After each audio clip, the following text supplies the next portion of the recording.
Thoughts on Deadpool now being confirmed for Avengers 5? Do you believe Deadpool 3 in retrospect was a pivotal part of the MCU Multiverse Saga despite the R rating? Well, I mean, I can't comment on whether it was a pivotal piece without seeing what they do in the next movie. So, if we go into that movie and, anchor beings are a major part of the plot line there, and, the whole ties to Thor crying and all the stuff that's implied in that movie. If we see all of that, maybe there's a version that makes it a pivotal piece. But still, I don't for a second think that if anchor beings are a pivotal piece of Doomsday, I'm sure they will explain that in the movie. And we don't need to have seen the tease in Deadpool and Wolverine for when you show us the actual sequence in Doomsday or Secret Wars. So, I don't think there's going to be a version where you need to have seen Deadpool and Wolverine to understand these movies, because they'd be requiring people to watch an R-rated movie to understand a PG-13 movie, and that would just be very foolish. But they explain the concept of anchor beings in seconds in Deadpool and Wolverine, and we moved on, we just understood it. You can do that again in the next movie. So I don't think it'll be a pivotal piece, but it might be a bridge piece, and it might be something that kind of explains how some things are being pulled together, but not a pivotal piece. Like, you have to watch this, or else it's like, what is going on here? Like, if you watch Doctor Strange 2 without watching WandaVision, you're like, what on earth is going on here? Why is she so angry? Who are these kids? Like, it's a pivotal piece of her story, and I don't think you could interpret Deadpool and Wolverine is a pivotal piece of like moving the grander narrative or a character arc or something to be able to place them into this film. Thoughts on Deadpool being confirmed for Avengers 5?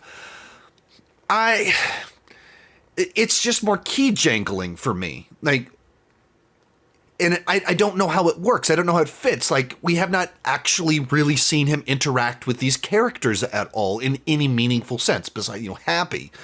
And so the idea that, like, now Deadpool's going to be in this ensemble movie that already has a cast of 26 characters, but now we're bringing in such a dominant character as Deadpool.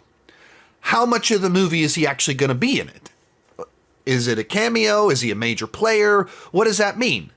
I don't know. And that's kind of the ongoing issue. Like, supposedly in a week or two, we're going to get the second round of chairs and announcement of the cast. And I'm like, well, my concern about this movie wasn't that there wasn't enough big names in it or major characters in it. My concern is that there's too many that are not established. And now we have to have a movie that has a beginning, middle, and end, sets everyone up, explains how they come together, gives now over 30, over 40 known established characters played by significant actors, meaningful things to do in a movie. And someone needs a character arc. Someone needs character development. And it's really tough to do that with an ensemble of this size. And people always go back to, well, Lord of the Rings did it.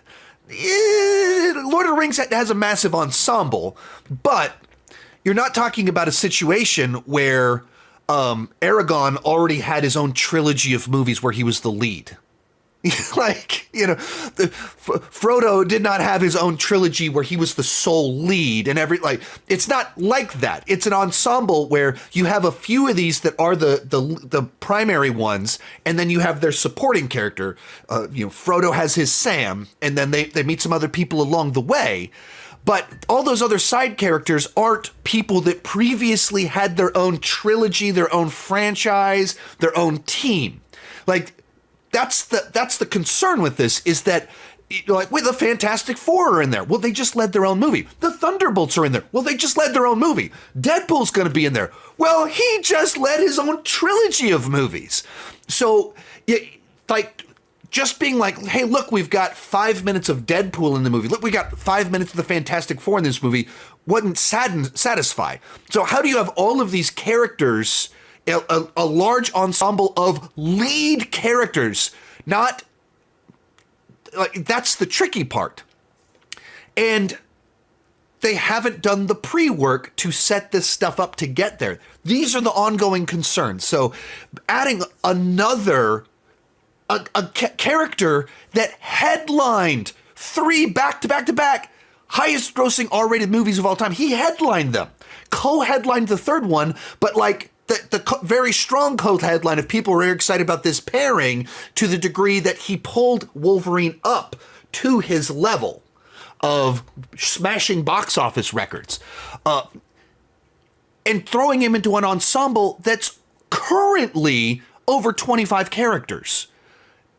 Like, I just see that and I just have more concerns. It doesn't get me more excited. Like, I don't need more key jangling. I don't need this ensemble to be, like, when your headline is, look at all these people in the movie, first impression is like, wow, that's the biggest movie ever. But then your second thought is, how on earth do you do that and tell a compelling story that is satisfying in how it's able to put all of these characters on screen? How will you possibly get enough of them to be satisfied? Most of these clips are pulled from my Patreon live streams. I do about 6 live streams every single month. For $2 per month, $20 per year, you can get access to all the exclusive videos and live streams. For $5 per month, you get your name on my end card. At the top tier, you get a 30-minute video chat with me each month. The link down below in the description has more information.